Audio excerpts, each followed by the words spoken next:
Hello everyone! Just to be clear, this is a video about suicide awareness. Now that we got that out of the way, let's talk about it. Suicide rates nationwide have been on the rise for a while now.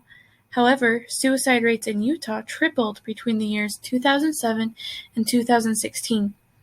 While these rates are increasing, the age at which suicide is occurring is decreasing.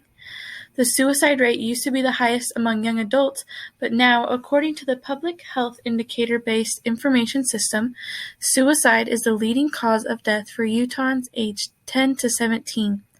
These are children. How can we avoid this tragedy?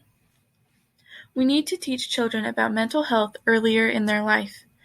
Junior highs and high schools across the state have programs for suicide prevention and mental health awareness.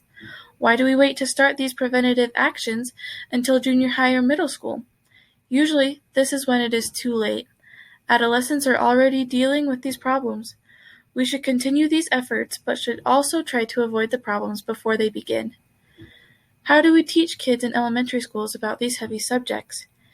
It can be a little bit tricky since children at these young ages have not yet reached the level of cognitive power to grasp the concept of death. Young children's concept of death can range from believing that death is only being asleep to believing that we can avoid death simply by being careful. Because of this, educators should have the freedom to choose whether to teach about death or not. They can use their best judgment to decide if their students are at an appropriate age, since the age range in elementary schools is so wide.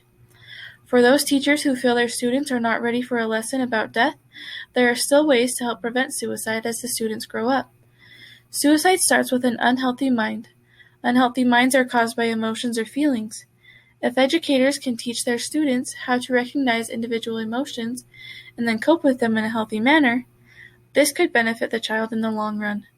If they can create healthy emotional habits at a young age, they will be more likely to have a healthy mind throughout their lives.